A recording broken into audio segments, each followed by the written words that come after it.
കൊണ്ടും കൊടുത്തും എടുത്തും പെടുത്തും നടന്നവനാണ്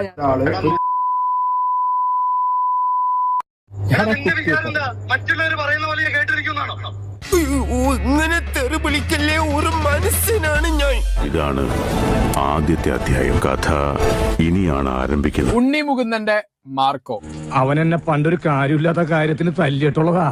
ചുമ്മാ അവന്റെ അമ്മക്കൊന്ന് വിളിച്ചേനെ. ഇപ്പൊ അതിന് കണക്കെടുക്കാൻ പറ്റിയ സമയം. ഇത് വേറെ എന്നുള്ളതാണ് എനിക്ക് പേഴ്സണലി ഫീൽ ആയത്. എന്നാൽ ഈ ഉതുപ്പ് പ്രസിഡന്റിന് ഇത് എന്നാ പറ്റിയേ? കഴപ്പ് നോർമൽ കഥയുടെ ഒരു നമ്പർ മറക്കണ്ട, ഞങ്ങൾ ചോറ് തന്നെയാ. നമ്മൾ ഈ വയലൻസ് അങ്ങോട്ട് മാറ്റി നിർത്തുകയാണെങ്കിൽ സിനിമയിൽ പ്രത്യേകിച്ച് ഭയങ്കര സംഭവം കഥ എന്ന് പറഞ്ഞാൽ വെരി നോർമൽ ഫാമിലി, ഒരു മാറ്റവും ഇല്ലല്ലോ. ആ വെരി നോർമൽ റിവെഞ്ച്, പിന്നെ അതിൽ നിന്ന് വരുന്ന അഗ്രഷൻ, വയലൻസ്. ഇതിൽ വലിയ കാര്യങ്ങളൊന്നുമില്ല. ഇത് മസിലൊന്നുമല്ല, മുഴുവൻ നീരാ. പിന്നെ പാസം, സെന്റിമെന്റ്സ്, പാസം, അങ്ങനത്തെ സാധനങ്ങൾ തന്നെയാണ് ഈ സിനിമയുടെ ഒരു സ്റ്റോറി ലൈൻ എന്ന് പറയുന്നത്. നിനക്ക് പിന്നെ അസുഖമില്ലാത്തോണ്ട് കുഴപ്പമില്ലട്ടാ. കഥയിലോട്ട് വരുമ്പോ അങ്ങനത്തെ ഒരു എന്താ പറയാ ഫ്രഷ് എലമെന്റ്സ് ഒന്നും കഥയ്ക്കകത്തില്ല. മനഃപൂർവ്വം പറയണതല്ല, ജന്മനാ വിദ്യയാണേ. ഒരു വെരി നോർമൽ ബേസിക് സാധനം തന്നെ ഈ റിവെഞ്ച് സാധനത്തിനകത്ത് കാണുന്ന അതേ സംഗതി. എന്ത് കാര്യത്തിനാണിത്? ഒരു സുഖം, ഒരു മനസുഖം.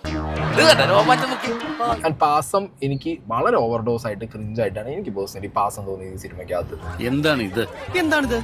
ഉണ്ണി മുകുന്ദൻ, എന്റെ പൊന്നു bro, the effort you have taken in this movie.